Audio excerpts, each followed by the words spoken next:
नमस्कार दोस्तों, जय हिंद। एक बार फिर से स्वागत है आप सभी का एग्जाम कोच के यूट्यूब चैनल पर। और हम लोगों ने अपनी पिछली क्लास में बात किया था ब्रूनर के बारे में, और अपनी आज की क्लास में हम लोग बात करेंगे पावलाव के बारे में। तो पावलाव का जो अधिगम का सिद्धांत है, पहली बात तो आपको जानना है कि पावलाव का सिद्धांत आप किस चैप्टर में पढ़ते हो। तो ये आप अधिगम के सिद्धांत यानी कि लर्निंग थ्योरीज में आपको पावलाव को पढ़ना होता है। आपके सिलेबस में पावलाव को दिया गया है, बहुत ही इंपॉर्टेंट है पावलाव का सिद्धांत। तो शुरू करेंगे। आप लोग कोई नोट्स नहीं बनाएगा, चीजों को सिर्फ साथ में समझना है, क्योंकि इसकी जो पीडीएफ है वो आपको हमारे टेलीग्राम चैनल पर मिल जाएगी। तो इसीलिए कोई जबरदस्ती की मेहनत नहीं करेगा, सिर्फ और सिर्फ बैठ के सिर्फ और सिर्फ बैठो, ईयरफोन लगाओ, अपना मन को इकट्ठा करो और बैठ के इस कहानी को सुनते रहो। बहुत बेहतरीन सी कहानी है। सबसे पहले बेटा हम लोग लिखेंगे इनका नाम। तो इनका पूरा नाम लिखते हैं इवान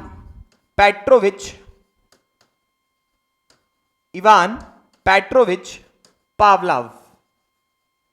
इवान पेट्रोविच पावलाव इनका पूरा नाम है। रहने वाले थे ये रशिया के। और इन कुछ फैक्चुअल बातें हैं जो इनके बारे में जान लेते हैं कि रहने वाले जब रशिया के थे तो इनका काम धाम क्या था। तो पेशे से बेटा ये कोई मनोविज्ञानी नहीं थे, पेशे से ये शरीर विज्ञानी थे, यानी कि बायोलॉजिस्ट थे। पेशे से ऑक्यूपेशन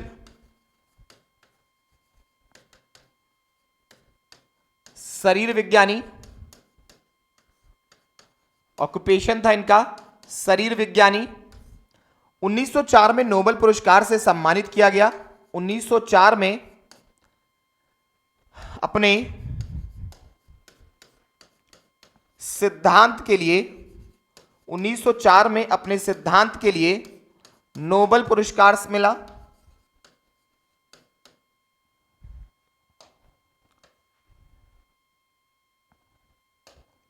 नोबेल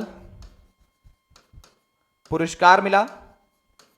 एकमात्र मनोवैज्ञानिक है जिनको नोबेल पुरस्कार से सम्मानित किया गया था। 1904 में नोबेल पुरस्कार से सम्मानित किया गया। ये अध्ययन क्या करना चाहते थे एक्चुअली, इनको जो मेन मोटिव था, इनका क्लासिकल कंडीशनिंग थ्योरी का भी मोटिव था ही नहीं। ये अध्ययन करना चाहते थे कि किसी जो हमारी ये लार ग्रंथि होती है, जो हमारी ये स्लैवरी ग्लैंड्स होती है, जो आपके मन में मुंह में हमेशा सलाइवा बनता रहता है, तो इसका आपके पाचन तंत्र पर क्या प्रभाव पड़ता है, इस बारे में ये अपना अध्ययन करना चाहते थे। तो चलिए इसको भी लिख लीजिएगा। इनका अध्ययन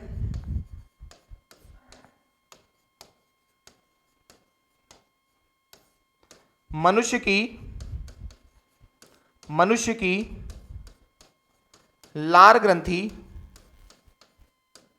मनुष्य की लार ग्रंथि का पाचन तंत्र पर क्या प्रभाव पड़ता है,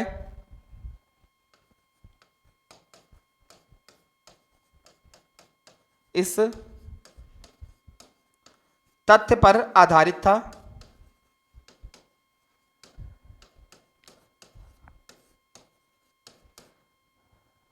इनका अध्ययन मनुष्य की लार ग्रंथि का पाचन तंत्र पर, यानी कि जो आपकी स्लैवरी ग्लैंड्स होती है, इसका आपके डाइजेशन में क्या रोल होता है, एक्चुअली ये डिस्कवर ये करना चाहते थे। क्यों? क्योंकि ये क्या थे कि ये शरीर विज्ञानी थे, यानी कि एक बायोलॉजिस्ट थे। तो ये मेनली काम ये करना चाहते थे। इन्होंने अपना अध्ययन, अपना प्रयोग किस पे किया, तो आपको बड़ा बड़ा सा याद रखना है कि इन्होंने अपना जो अध्ययन है वो किसी कुत्ते पे किया था। किस पे किया था? कुत्ते पे किया था। अब मैं आपको पूरा कॉन्सेप्ट समझाता हूं कि देखो भाई, हुआ क्या कि पावलाव साहब एक कुत्ता लेकर के आए, पाला पोसा बड़ा किया, खिलाया पिलाया। फिर उस कुत्ते को इन्होंने अचानक से कई दिनों तक भूखा रखा। इन्होंने उस कुत्ते को बहुत दिनों तक भूखा रखा, और भूखा रखने के बाद उसको उसका सर ऐसे फिक्स कर दिया एक जगह कि वो हिला डुला ना पाए। नीचे यहां से उसकी लार ग्रंथि को काट के बाहर निकाल दिया। उस लार ग्रंथि को बाहर काट के निकाल दिया, जबकि कुत्ता 3-4 दिन से भूखा था। अब उसके सामने इन्होंने क्या किया कि कटोरी लगा दी कि देखें कितना सलाइवा कब आता है इसके मुंह में। तो सबसे पहले लार ग्रंथि नीचे, कुत्ते के सामने आया उसका मनपसंद बढ़िया हड्डी वाला भोजन। अब जैसे कुत्ते ने भोजन देखा, कुत्ते के यहां से लार आने लगी, कुत्ते के यहां से लार आने लगी। इन्होंने देखा कि जब जब भाई खाना आता है कुत्ता लार टपकाता है। फिर इन्होंने क्या किया, कुछ दिन उसके बाद इन्होंने एक घंटी बजाई। इन्होंने देखा घंटी को देख करके तो कोई प्रतिक्रिया नहीं है, कुत्ता जैसे बेचारा बंधा था वैसे ही बंधा रह गया। फिर उन्होंने क्या किया कि कई दिनों तक घंटी बजी, फिर खाना आया, घंटी बजाया फिर खाना आया, घंटी बजाई फिर खाना आया।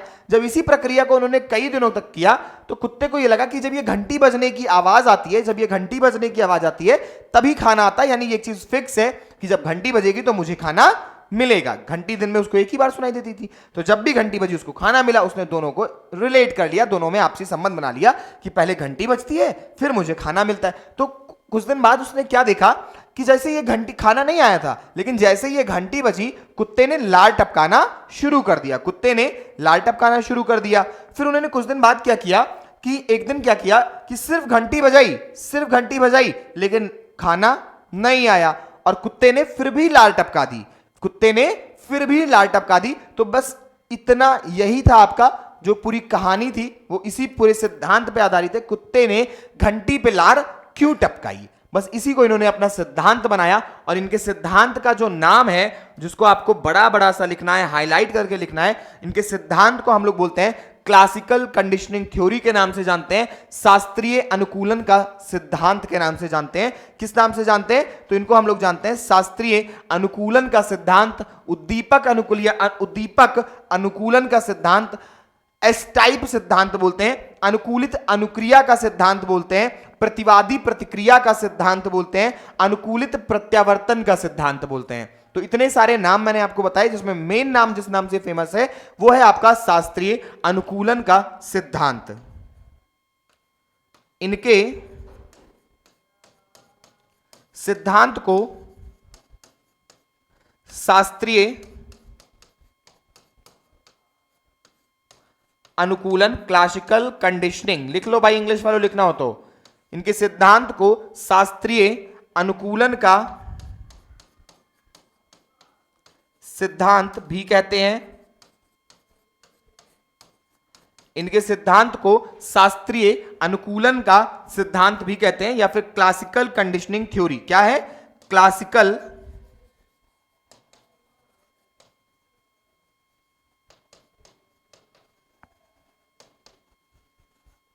कंडीशनिंग थ्योरी और एस टाइप रिस्पोंडेंट रिस्पॉन्स, अनुकूलित प्रत्यावर्तन का सिद्धांत, ये सब अब अलग अलग नाम है जो मैंने बता दिया है, याद रखिएगा। बाकी आपका ज्यादा यहां से पूछेगा नहीं, इनके सिद्धांत में वो आपसे पूछेगा और सिद्धांत में पूछेगा। अब देखो भाई, यहां पे इतनी बात हो गई, तो अब यहां पे आपको जो समझने वाली चीज है वो अब आती है। समझने वाली बात क्या है बेटा, कि एक चीज होती है आपका स्टिमुलस। क्या होता है? स्टिमुलस। स्टिमुलस को हम लोग क्या बोलते हैं? स्टिमुलस को हम लोग बोलते हैं उद्दीपक। क्या बोलते हैं? उद्दीपक। जिस चीज को, जैसे हमारा भोजन है, जिसको देख करके आप प्रतिक्रिया देते हो। जैसे आप के सामने जब आप मैच खेलते हो, जैसे आपने क्रिकेट देखा होगा तो देखा होगा वहां पे ट्रॉफी पहले से रखी रहती है, ताकि सबके पास जब वो ट्रॉफी जाए तो सबके अंदर मोटिवेशन आ जाता है कि हाँ मुझे ये घर लेकर के जाना है। तो वहां पे क्या है, प्लेयर्स के लिए स्टिमुलस क्या है? वो ट्रॉफी स्टिमुलस का काम करती है। तो जिस चीज को आप देख करके प्रतिक्रिया देते हैं, जिस चीज को देख करके जो आपको काम करने के लिए विवश करती है, उसको हम लोग बोलते हैं स्टिमुलस या उद्दीपक। अब उद्दीपक को हम लोग बेटा दो, एक तो होता है जैसे भोजन हमारा, आप कहीं भी समोसा देखते हो दुकान पे, तुरंत मुंह में आहा कितनी बढ़िया खुशबू आ रही है, खाने का मन कर रहा है, तो मुंह में क्या होता है? पानी आ जाता है। अब दूसरी चीज क्या हुई कि हमने घंटी थी, घंटी की आवाज से किसी के मुंह में पानी आती है? नहीं। अच्छा एक बात बताओ कि कुत्ते की बात छोड़ते हैं, अपनी बात करते हैं समोसे वाली बात पे। हमें यह पता था कि पापा घर जब आते हैं तो रोज कुछ ना कुछ लेकर के आते हैं। पापा जब आते हैं तो रोज कुछ ना कुछ लेकर के आते हैं, भले ही पापा रात में आते हैं। तो हम लोग इंतजार करते थे पापा का कि पापा कब आएंगे, पापा कब आएंगे। क्यों? क्योंकि पता था पापा आएंगे तो कुछ ना कुछ लेके आएंगे, खाने को मिलेगा। अब समोसा देखते ही आपके मुंह में पानी आ जाता है, नॉर्मल सी बात है, स्वाभाविक है, सबके अंदर होती है। लेकिन अब पापा के साइकिल की आवाज सुनते ही, पापा के बाइक की आवाज सुनते ही, उनके बाइक की हॉर्न सुनते ही मेरे मुंह में पानी आ जाता है। यानी फिक्स है, पापा कुछ ना कुछ लेकर ही आते हैं, वो कभी खाली हाथ नहीं आते हैं। तो उनके बाइक की हॉर्न सुनते ही मेरे मुंह में पानी आ जाना क्या है? ये एक शर्त हो गई। यहां पे क्या हुआ? एक कंडीशन हो गई जो मेरी अब आदत पड़ गई है कि हाँ मेरी आदत पड़ गई है। जैसे कुछ लोग हैं कि उनको जब तक रात में चाय नहीं पी लेंगे नींद नहीं आती है। क्यों? क्योंकि वो उनके साथ कंडीशन उन्होंने बना दिया है कि पहले खाना खाएंगे, फिर चाय पिएंगे, फिर सोएंगे। उसी तरीके से जब पापा आएंगे, उनकी हॉर्न बजेगी, तो यानी फिक्स हो गया है कि कुछ ना कुछ पापा लेके आए हैं, तभी पापा ने हॉर्न बजाई है। ठीक है, तो यहां पे क्या हुआ, पापा की गाड़ी की हॉर्न सुनते ही मेरे मुंह में पानी आना क्या है, ये एक कंडीशन है। तो स्टिमुलस बेटा हम लोग को कहना क्या था कि स्टिमुलस जो है वो दो प्रकार के होते हैं। एक होता है आपका शर्त, बिना शर्त के, क्या है, बिना शर्त के, और एक है आपका शर्तों वाले, शर्त के साथ। तो एक है आपका अनकंडीशनल, जैसे जो आपका हो गया क्या, भोजन, भाई भूख लगी है, भोजन सामने रखा है, तो फिक्स है कि भोजन को देखते ही मुंह में लार आ जाएगी। दूसरा क्या है, कंडीशनड, शर्त वाला। अब इसमें आप चाहे घंटी लिख लो, चाहे पापा के गाड़ी की हॉर्न लिख लो, ये शर्त के साथ होता है, यानी कि ये क्या होता है, ये आपका कृत्रिम होता है, बनावटी होता है। और ये क्या होता है, ये आपका स्वाभाविक होता है। क्या होता है बेटा, ये आपका स्वाभाविक होता है और ये आपका कृत्रिम होता है। इसी तरीके से जो रिस्पॉन्स है, जो आप अनुक्रिया करते हो, जैसे जब आपके सामने समोसा आया तो आपने मुंह से लार टपकाई, तो ये भी दो तरफ, आपने लार टपकाना क्या हुआ, लार टपकाना आपका हुआ प्रतिक्रिया। मैंने आपको एक थप्पड़ दिया खींच के, मैंने आपको एक थप्पड़ दिया खींच के, आपने पलट के मुझे वापस से जो एक थप्पड़ दिया, वो आपका क्या हुई, वो आपकी प्रतिक्रिया हुई। क्या हुई, प्रतिक्रिया हुई। तो इसी तरीके से जैसे स्टिमुलस दो प्रकार का होता है, ऐसे हम रिस्पॉन्स को भी दो पार्ट्स में डिवाइड कर सकते हैं। तो जब हम रिस्पॉन्स को दो पार्ट्स में डिवाइड करते हैं, तो ये भी होता है बेटा क्या, एक होता है कंडीशनड, कि जो जबरदस्ती का बनाया गया है, एक होता है अनकंडीशनड, जो बिना शर्त के होता है।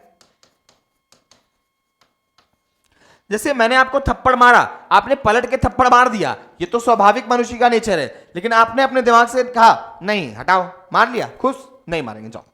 क्या है, अनकंडीशनड है, जाओ नहीं मारेंगे, अनकंडीशनड है।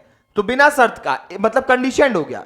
एक हो गया आपका अनकंडीशनड, कि भाई अगर किसी ने थप्पड़ मारा तो मुझे थप्पड़ मारना है, ये स्वाभाविक है, लेकिन नहीं मारना है मुझे, मैंने सोच रखा है, मैंने अपने दिमाग में बना रखा है कि आज ये मुझे मारेंगे, मैं मारूंगा नहीं इनको। क्या है, कंडीशन, एक शर्त लगा दी कि अगर किसी दिन आपको पापा से 100 रुपए लेना था, किसी दिन आपको पापा से 100 रुपए लेना था, वैसे पापा से आप कभी मतलब उनकी कोई भी डांट नहीं बर्दाश्त थी, लेकिन आपको कल 100 रुपए की जरूरत थी। आपको पता था अगर आज पापा ने डांटा और हमने चुपचाप बर्दाश्त नहीं किया तो सुबह 100 रुपया तो नहीं मिलना है।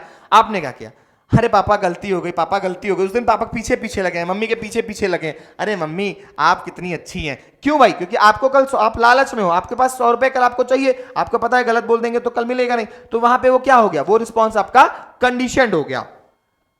तो इसी जिस तरह से आपका बेटा एक हो गया स्टिमुलस, एक हो गया रिस्पॉन्स। एक होता है अनकंडीशनड, एक होता है कंडीशनड। अनकंडीशनड होता है जो स्वाभाविक होता है। इसी तरीके से जो रिस्पॉन्स होता है जो आपका अनकंडीशनड होता है, या तो आपका स्वाभाविक होता है कि जो इंसान आप कंडीशन नहीं, अनकंडीशनड स्वाभाविक होता है। अनकंडीशनड मैंने नीचे लिखा था बेटा, ये आपका कैसा होता है, ये आपका स्वाभाविक होता है कि नेचुरल है कि जैसा होगा उस हिसाब से परिस्थिति को देख के काम करेंगे। और ये आपका क्या होता है, ये आपका कृत्रिम होता है, बनावटी होता है, इसके साथ कुछ शर्तें जुड़ी होती हैं कि नहीं भाई अगर ऐसा नहीं करेंगे तो मेरा नुकसान हो जाएगा। तो अब इसी से इन्होंने कुछ शब्द दिए थे। अब अगर हम इसको और इसको जोड़ दें बेटा, अनकंडीशनड को जोड़ दें तो यहां पे अनकंडीशन, यानी कि यहां से हमको मिला यूसी और इसको जोड़ा तो हमको क्या मिला, यूसीएस, यूसीएस मिल गया। सेम चीज यहां किया हमने, इसको भी हमने ऐसे जोड़ दिया तो यहां पे यू तो गायब है, सिर्फ कंडीशन है, यहां पे हमको क्या मिला, सीएस, कंडीशनड स्टिमुलस।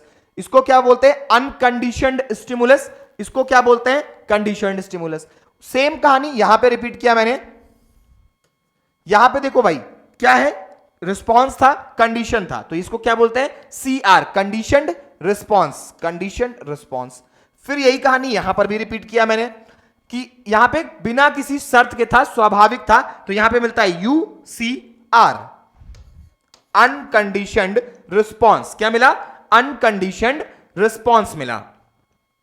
तो ये चार शब्द हैं। कि जब कोई चीज शर्त के साथ कोई उद्दीपक शर्त के साथ जबरदस्ती का बनावटी रूप से लाया गया होगा तो उसको अनकंडीशनड स्टिमुलस बोलते हैं। जब कोई प्रतिक्रिया हम किसी शर्त की वजह से करते हैं, जानबूझकर अपने मेंटल माइंड को बना करके, माइंड मेकअप करके करते हैं, तो वो कंडीशनड रिस्पॉन्स होता है। और जब हम स्वाभाविक रूप से कोई अनुक्रिया करते हैं, कोई रिस्पॉन्स देते हैं जो नेचुरल होता है बिल्कुल, तो उसको हम बोलते हैं अनकंडीशनड रिस्पॉन्स यानी कि यूसीआर।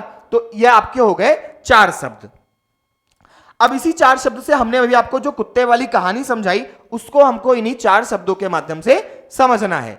अब एक चीज समझो बेटा, सबसे पहली चीज कि सबसे पहले हमने कुत्ते के सामने क्या किया? सबसे पहले हमने कुत्ते के सामने रखा भोजन, UCS दिया हमने कुत्ते को, अनकंडीशनड स्टिमुलस जो नेचुरल है, स्वाभाविक है।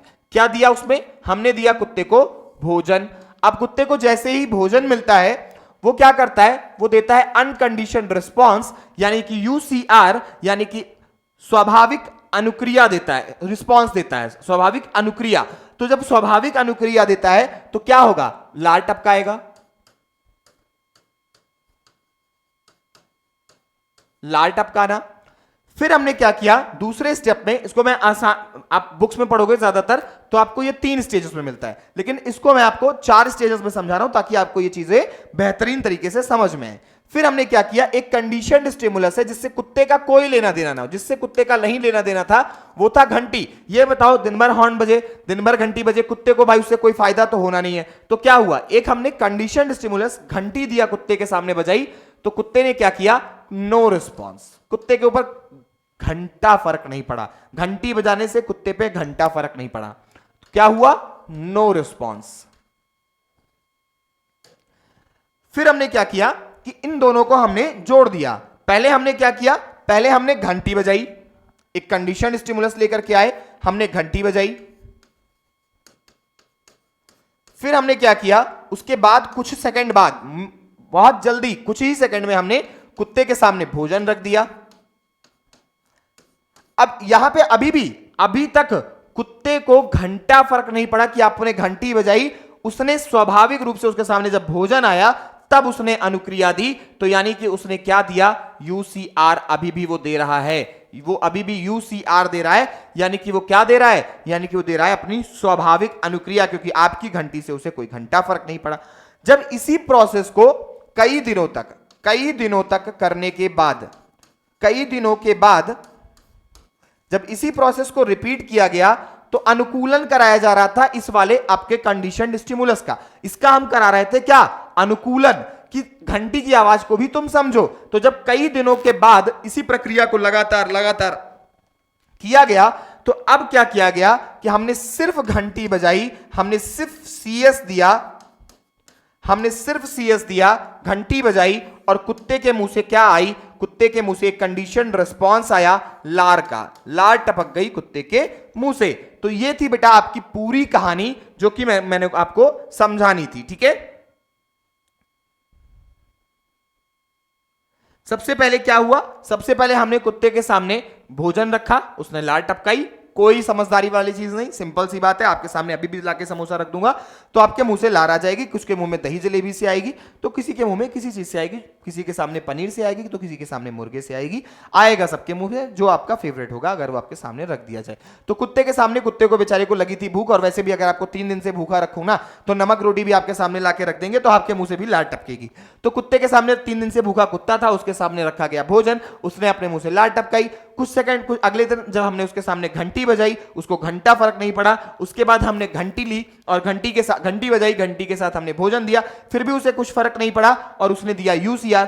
कई दिनों तक हमने जब इसी प्रक्रिया को लगातार करते रहे हम उसके साथ, तो उसको लगा कि जब जब घंटी बजती है तब तब भोजन मिलता है। मतलब उसके साथ हुआ क्या? उसके साथ हुआ बहुत बड़ा धोखा। एक बार फिर कुछ दिनों के बाद जब उसको यह लगने लगा कि घंटी बजती है तो भोजन मिलता है, तो फिर हमने सिर्फ घंटी बजाई, और घंटी बजाने के बाद हमने उसको भोजन नहीं दिया, फिर भी बेचारे ने क्या किया? लार टपका दिया। अगर हम इसी प्रक्रिया को बहुत दिनों तक फिर से रिपीट, बहुत दिनों तक नहीं, मुश्किल से 3 से 4 दिनों तक अगर हम इसी प्रक्रिया को फिर से रिपीट करते रहे तो फिर से इसको इस घंटी से घंटा फर्क नहीं पड़ेगा और ये लार टपकाना छोड़ देगा।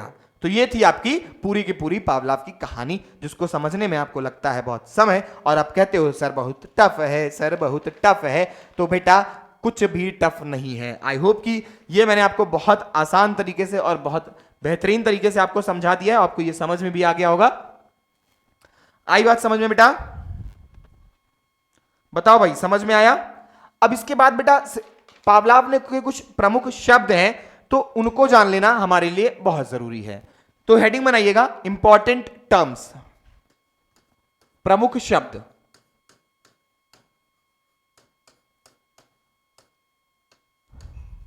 Important terms. पहला जो हमारा टर्म है वो है विलोपन। विलोपन का मतलब होता है गायब होना, वैनिश होना।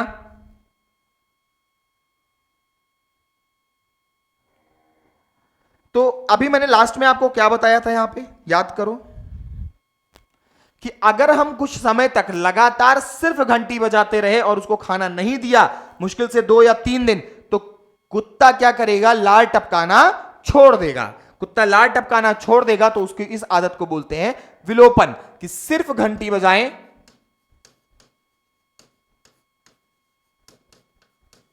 सिर्फ घंटी बजाने और भोजन ना देने पर लार नहीं आएगी, लार नहीं आएगी। अब इसको आप समझ लेना कि मैं कहना क्या चाहता हूं, कि लार टपकाना वो छोड़ देगा, लार टपकाना कुत्ता छोड़ देगा। अब जो दूसरा है हमारा वो है उद्दीपक सामान्यीकरण। स्टिमुलस जनरलाइजेशन बोलते हैं उद्दीपक सामान्यीकरण को। क्या बोलते हैं? स्टिमुलस जनरलाइजेशन, उद्दीपक सामान्यीकरण। अब बेटा अगर हम बात कर रहे हैं उद्दीपक सामान्यीकरण की, तो इसको बोलते हैं स्टिमुलस जनरलाइजेशन। अच्छा, ये जरूरी नहीं है कि कुत्ता हमेशा घंटी की आवाज पे ही लार टपकाएगा। घंटी से जो मिलती जुलती आवाजें होंगी, जैसे हॉर्न हो गया, पोपो की आवाज, थाली बजाने की आवाज, कटोरी चम्मच बजाने की आवाज, जब कुत्ता इन पे भी रिएक्शन दे, इन पे भी लार टपकाए, तो उसको बोलते हैं स्टिमुलस जनरलाइजेशन या उद्दीपक सामान्यीकरण, कि मिलती जुलती आवाजों पर भी प्रतिक्रिया देना।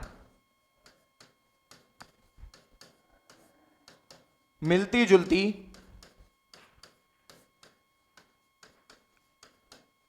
आवाज पर,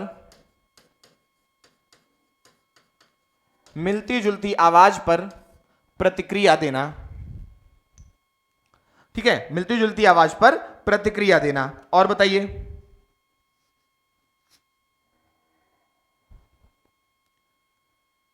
आवाज को बेटा आप उद्दीपक भी लिख सकते हो, कि मिलते जुलते उद्दीपक पर जब बच्चा, सॉरी कुत्ता या बच्चा कोई भी हो, जब वो अपना रिएक्शन देता है, अपना रिस्पॉन्स देता है, तो उसको बोलते हैं स्टिमुलस जनरलाइजेशन।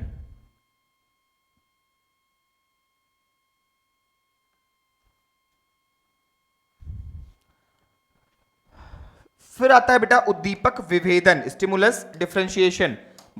स्टिमुलस डिफरेंशिएशन या उद्दीपक विभेदन बोलते हैं। इसका जस्ट उल्टा होता है, एक होता है उद्दीपक सामान्यीकरण, एक होता है आपका उद्दीपक विभेदन।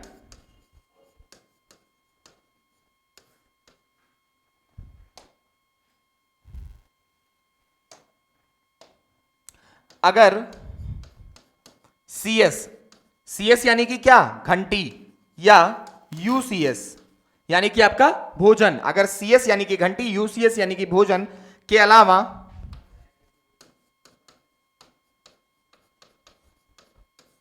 कुछ और दिया जाए, कुछ और दिया जाए,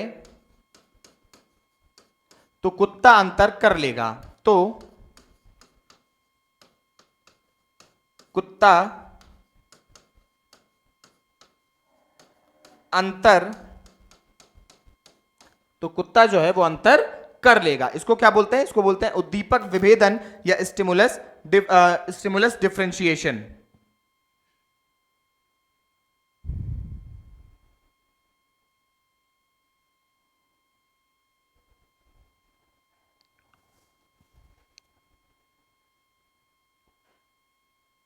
फिर होता है बेटा स्पॉन्टेनियस रिकवरी या स्वतः पुनर्लाभ बोलते हैं। क्या बोलते हैं? स्पॉन्टेनियस रिकवरी या स्वतः पुनर्लाभ।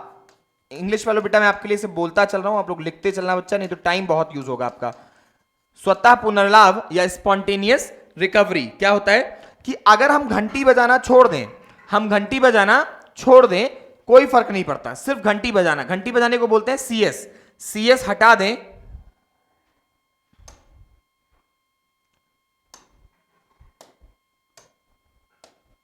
सीएस हटा दें तो भी वह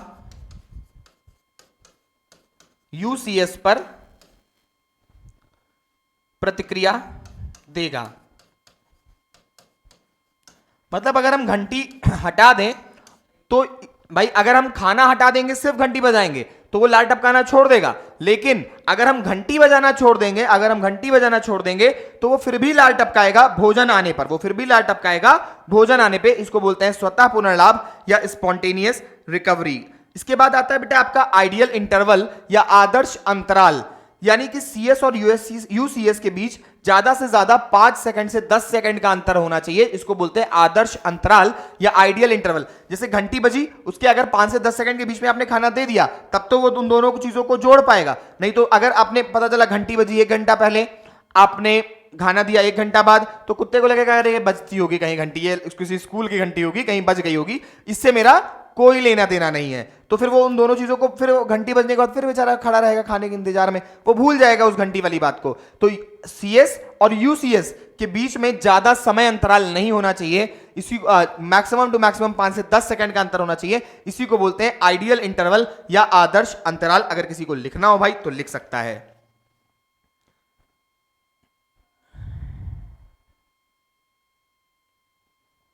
इसके बाद बेटा आता है एक शब्द और है आपका, उसको लिख लेना हाई क्लास कंडीशनिंग, उच्च श्रेणी अनुकूलन।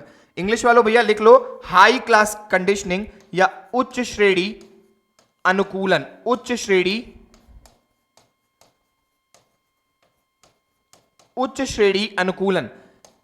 जब एक सीएस से दूसरे सीएस पर भी लाल टपका दी जाए, जैसे पहले कुत्ता सिर्फ घंटी बजाने की आवाज पे लाल टपकाता था, अब घंटी के साथ साथ वहां पे कोई हॉर्न बजाता है तो भी वह लाल टपकाता है। इसको बोलते हैं उच्च श्रेणी अनुकूलन। क्या बोलते हैं? उच्च श्रेणी अनुकूलन या हाई क्लास कंडीशनिंग। जब एक सीएस से दूसरे सीएस पर भी लाल टपका दी जाए, जब एक सीएस से दूसरे सीएस पर भी प्रतिक्रिया मिले, पर भी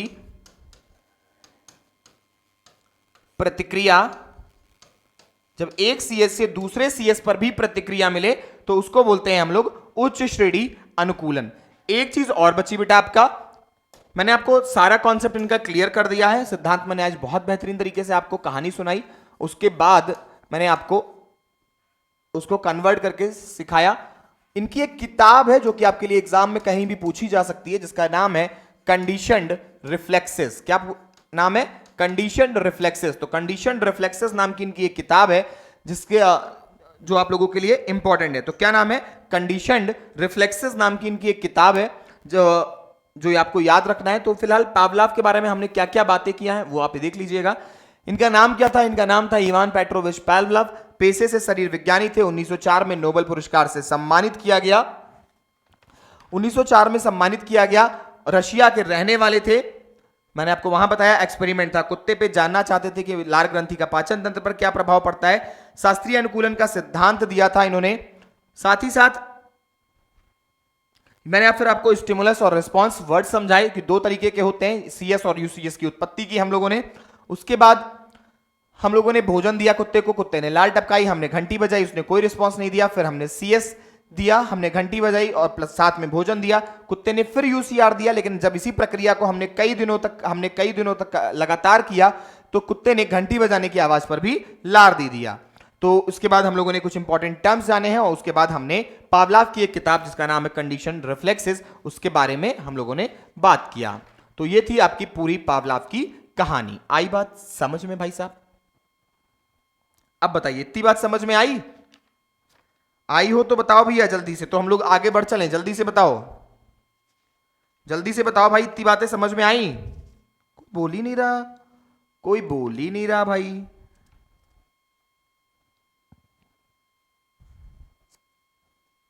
बताओ भैया, इनकी बात समझ में आई? चलो भाई, बहुत बढ़िया बहुत बढ़िया।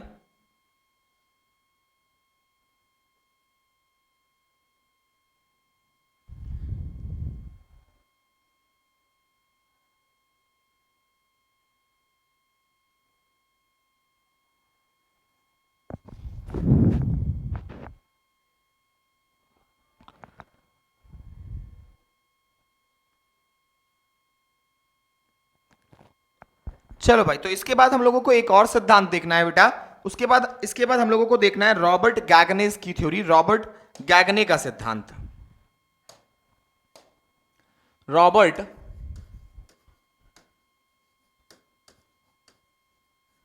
गैगने, Robert Gagne's theory. Robert Gagne की अगर बेटा बात करें तो रॉबर्ट गैगने कौन थे, जन्म कब हुआ, मृत्यु कब हुई, जल्दी से बता दो, जल्दी से बताओ भाई। रॉबर्ट गैगने का सिद्धांत का नाम क्या है? 1916 में जन्म हुआ रॉबर्ट गैगने का। 1916 में जन्म हुआ, 2002 तक ये आपके सामने थे, 2002 तक ये जीवित रहे। इनके सिद्धांत का जो नाम है वो है पदानुक्रमिक अधिगम का सिद्धांत। क्या नाम है? पदानुक्रमिक, सिक्वेंशियल लर्निंग, पदानुक्रमिक अधिगम का सिद्धांत, पदानुक्रमिक अधिगम का सिद्धांत, थ्योरी ऑफ सिक्वेंशियल लर्निंग। इन्होंने एक किताब लिखी थी, इन्होंने एक किताब लिखी थी जिसका नाम था कंडीशंस ऑफ लर्निंग। क्या लिखा था? इनकी एक किताब थी जिसका नाम था कंडीशंस ऑफ लर्निंग, कि व्यक्ति किन किन परिस्थितियों में सीखता है। अब इसके साथ ही बेटा बच्चा किस परिस्थिति में सीखता है ये तो हो गया किताब में कंडीशंस ऑफ लर्निंग। लेकिन इन्होंने बताया कि जो भी व्यक्ति सीखता है वो सीखता है सरल से जटिल की ओर, यानी कि आसान से सीखना शुरू करता है और धीरे धीरे उसका लेवल अप होता है और वो कठिन चीजों को सीखता है। तो इन्होंने बताया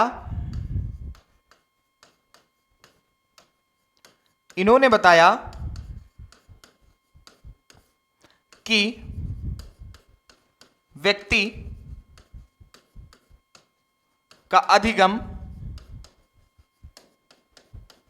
व्यक्ति का अधिगम, सरल से जटिल की ओर चलता है, सरल से जटिल की, व्यक्ति का अधिगम सरल से जटिल की ओर चलता है, पहली बात। अब इन्होंने बताया कि जो व्यक्ति है, जो बच्चा है, वो जो सीखता है वो सिंपल टू कॉम्प्लेक्स सीखता है, यानी कि सरल से जटिल सीखता है। लेकिन उसके भी इन्होंने दिया 8 स्टेज। इन्होंने बताया कि बच्चा 8 स्टेजेस से होकर के चीजों को सीखता है। समझो भाई कैसे, अगली पेज पे आ जाओ।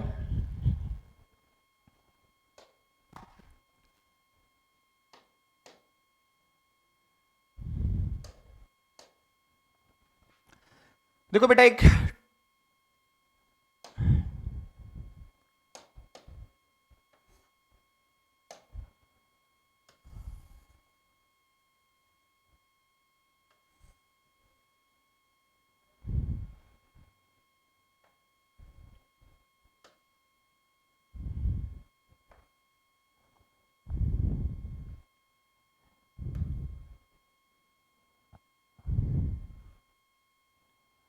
बहुत बढ़िया बहुत बढ़िया।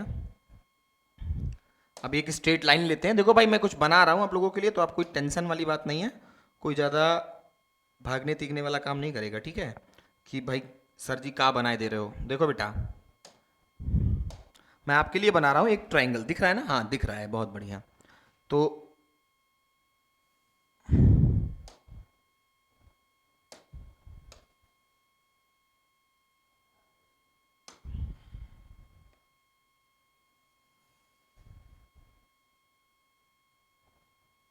एक, दो, 3 4 5 6 7 और एक हो गया आपका 8। ठीक है, चलो भाई अब लिखो इसमें पहला को टोटल 8 स्टेजेस से बताया था इन्होंने कि जो लर्निंग होती है वो परस्यू करती है 8 लेवल में, 1 2 3, या तो इसको बाहर लिख लेते हैं ना भाई, आसान हो जाएगा, चीजों को अंदर ही लिख लेंगे। ये हो गया आपका लेवल नंबर 1, ये हो गया आपका लेवल 2, ये हो गया आपका 3, ये हो गया आपका 4, ये हो गया आपका 5, ये हो गया आपका 6, ये हो गया आपका 7 और ये हो गया आपका 8। तो टोटल जो आपकी लर्निंग है बेटा वो इन्होंने बताया कि टोटल 8 स्टेजेस से होकर के गुजरती है। कौन कौन से वो स्टेज हैं उनको समझते हैं। सबसे पहले इन्होंने बताया कि जो लेवल 1 होता है उसको बोलते हैं सिग्नल लर्निंग। क्या बोलते हैं? सिग्नल लर्निंग या संकेत अधिगम। सिग्नल लर्निंग या संकेत अधिगम बोलते हैं। और अगर आप इसको देखो तो ये आपको सबसे नीचे दिख रहा है, सबसे नीचे दिख रहा है यानी कि क्या हुआ, सबसे लोवेस्ट लेवल हुआ, सबसे इजीएस्ट लेवल हुआ। तो आपसे एग्जाम में पूछता है कि रॉबर्ट गैगने की थ्योरी का सबसे इजीएस्ट लेवल या सबसे लोवेस्ट लेवल कौन सा है, तो वो है आपका सिग्नल लर्निंग। उसके बाद आता है हमारा stimulus response learning, SR learning, SR learning, stimulus response learning. उसके बाद आता है हमारा चेन लर्निंग, चेन लर्निंग। उसके बाद आता है हमारा वर्बल एसोसिएटिव लर्निंग, जब बच्चा शाब्दिक संयोजन अधिगम करता है यानी कि शब्दों के माध्यम से सीखता है। Verbal associative learning, verbal associative learning, verbal associative learning. उसके बाद जो हमारा पांचवा लेवल आता है वो आता है हमारा डिस्क्रिमिनेटिव लर्निंग, विभेदीकरण अधिगम। जब बच्चा चीजों में विभेद करके, अंतर करके चीजों को सीखता है तो उसको बोलते हैं हम लोग डिस्क्रिमिनेटिव लर्निंग या विभेदीकरण अधिगम, डिस्क्रिमिनेटिव, डिस्क्रिमिनेटिव लर्निंग। उसके बाद आता है हमारा कॉन्सेप्ट लर्निंग, जब बच्चा कॉन्सेप्ट्स को सीखता है, कॉन्सेप्ट लर्निंग, कॉन्सेप्ट लर्निंग। और उसके बाद आता है हमारा लर्निंग ऑफ प्रिंसिपल यानी कि जो आपके सिद्धांत अधिगम बोलते हैं उसको हम लोग, कि सिद्धांतों को, हम नियमों को पढ़ते हैं तो सिद्धांतों को पढ़ना क्या बोलते हैं, प्रिंसिपल लर्निंग, सिद्धांत अधिगम, प्रिंसिपल लर्निंग, प्रिंसिपल लर्निंग। और जो हमारा आठवां लेवल आता है वो आता है बेटा क्या, जब हम बड़े हो जाते हैं और स्वयं से अपनी परेशानियों को सॉल्व करते हैं यानी कि समस्या समाधान, problem solving learning, problem solving learning. तो ये थी कुल आपकी 8 स्टेजेस। क्या है? पहला है बेटा आपका सिग्नल लर्निंग, दूसरा है एसआर लर्निंग यानी कि उद्दीपक अनुक्रिया के माध्यम से हम लर्न करते हैं, फिर चेन लर्निंग, फिर वर्बल एसोसिएटिव, फिर डिस्क्रिमिनेटिव, फिर कॉन्सेप्ट लर्निंग, फिर प्रिंसिपल लर्निंग, फिर प्रॉब्लम सॉल्विंग लर्निंग। ठीक है,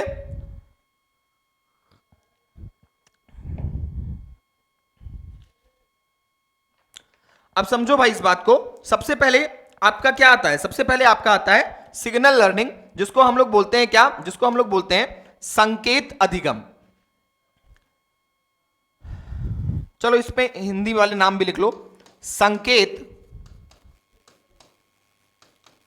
अधिगम। पहला क्या हो गया आपका? पहला हो गया बेटा आपका संकेत अधिगम। दूसरा आपका आता है एसआर लर्निंग। एसआर लर्निंग को बोलते हैं उद्दीपक अनुक्रिया अधिगम या उद्दीपक प्रतिक्रिया अधिगम, जो भी मन करे वो लिख लो। उद्दीपक अनुक्रिया अधिगम, उद्दीपक अनुक्रिया अधिगम। फिर आता है आपका चेन लर्निंग, इसको हम लोग हिंदी में भी वही बोलेंगे, चेन लर्निंग, चेन अधिगम। फिर आता है आपका वर्बल एसोसिएटिव लर्निंग, जिसको हम लोग बोलते हैं शाब्दिक संयोजन अधिगम, शाब्दिक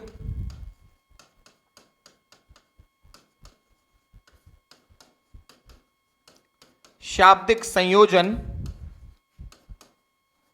अधिगम। फिर आता है आपका डिस्क्रिमिनेटिव लर्निंग, विभेदीकरण अधिगम या विभेदी अधिगम। जब हम चीजों में अंतर करके सीखना शुरू करते हैं तो उसको बोलते हैं विभेदीय अधिगम। फिर आता है आपका कॉन्सेप्ट लर्निंग, संप्रत्यय अधिगम।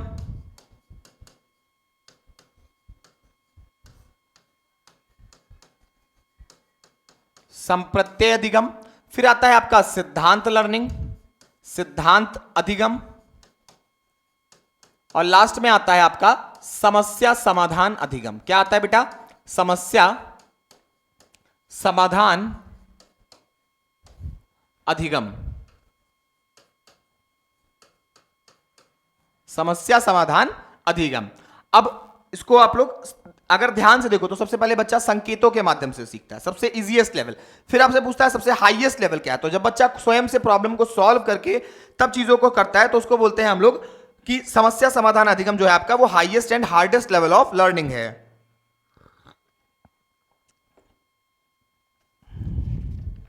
चलो भाई, अब एक एक करके इनको समझते हैं। सबसे पहले क्या आया था बताओ भाई? अब नहीं बताऊंगा मैं, 2 बार हिंदी इंग्लिश दोनों में बता दिया। अब बताओगे तभी लिखेंगे, जल्दी से बताओ। पहला लेवल सबसे इजीएस्ट लेवल क्या था? जो सबसे इजीएस्ट लेवल था हमारा वो था बेटा हमारा signal learning. Signal learning. Signal learning क्या होता है भाई? जिसको हम लोग बोलते हैं संकेत अधिगम। बच्चा संकेतों के माध्यम से सीखता है। सबसे पहली चीज जो यहां इसके बगल में लिख लेना कि ये सीखने का सबसे निचला स्तर है। रॉबर्ट गैंगने की थ्योरी का सबसे लोवेस्ट लेवल है, सीखने का सबसे निचला स्तर है। बच्चा जो सबसे आसान चीज सीखता है वो यहां पे सिग्नल लर्निंग या संकेत अधिगम के माध्यम से सीखता है, तो इसको लोवेस्ट लेवल माना गया है। लोवेस्ट कह दें, इजीएस्ट कह दें।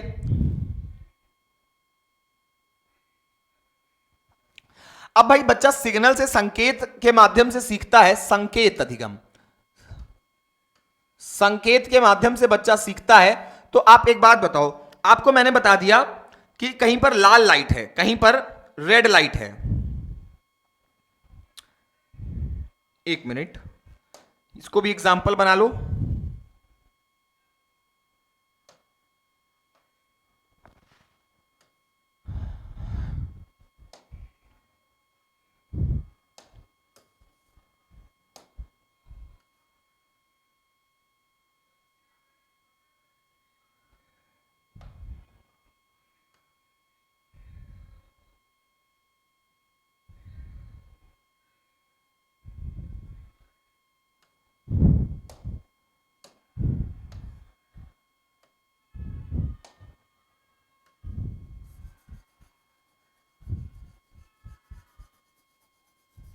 रेड कलर मैंने बनाया, ठीक है।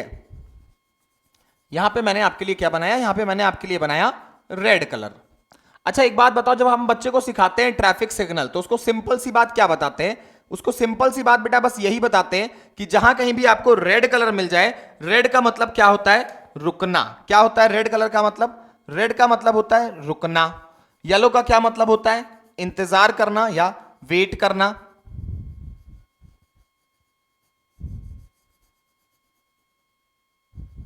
तो ये क्या हुआ? ये आप संकेत सिखाते हैं बच्चे को। क्या सिखाते हैं? संकेत सिखाते हैं।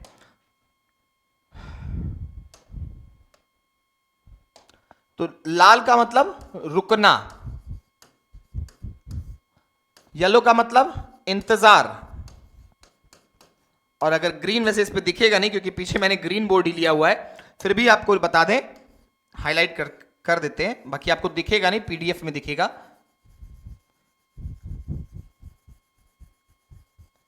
ग्रीन का मतलब होता है क्या? जाना, गो।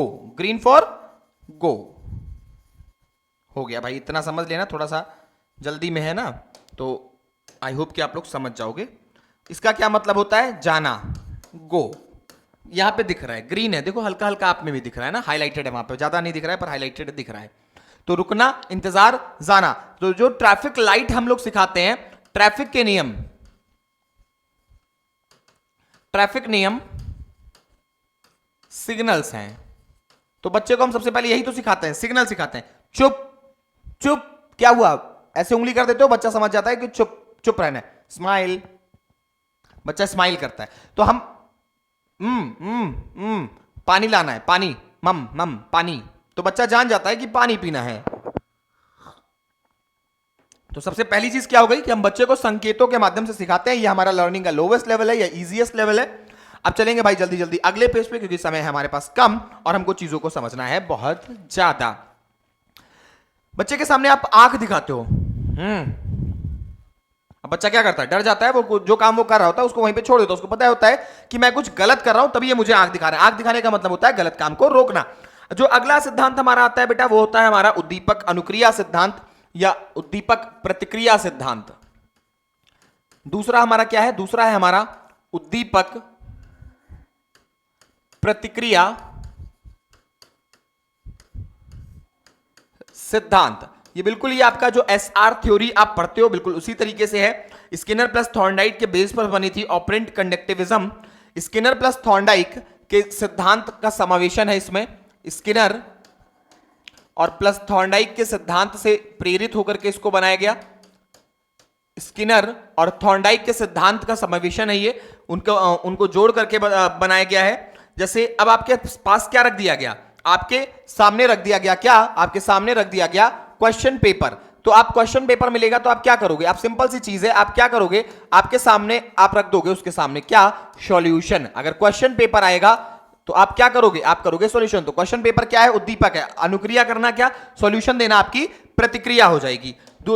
इसके बाद हमारे सामने जो तीसरा प्रिंसिपल आता है, जल्दी जल्दी बेटा समझ लेते हैं, वो है हमारा चेन लर्निंग। चेन लर्निंग का मतलब होता है पूर्व ज्ञान को नए ज्ञान के साथ जोड़ना। चेन लर्निंग इसका मतलब होता है पूर्व ज्ञान को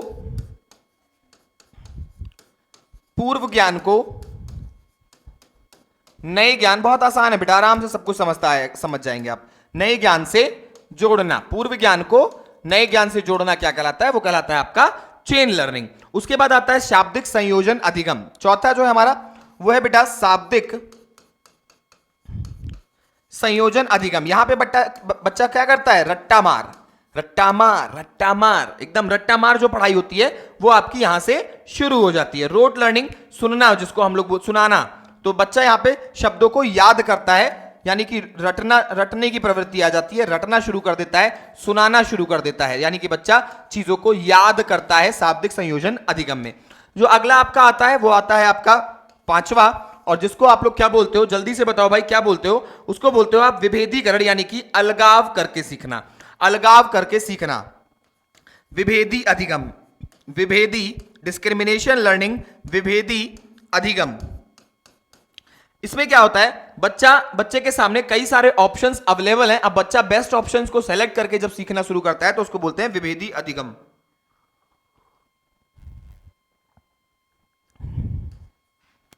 ऑप्शंस मेरे पास कई सारे अवेलेबल हैं,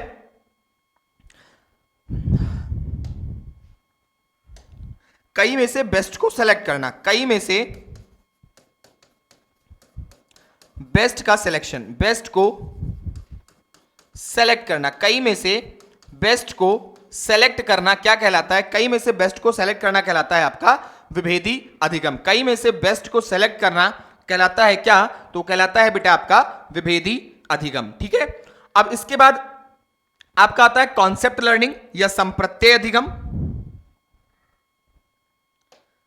चलो भाई जल्दी से हेडिंग बनाओ, संप्रत्यय अधिगम, कॉन्सेप्ट लर्निंग।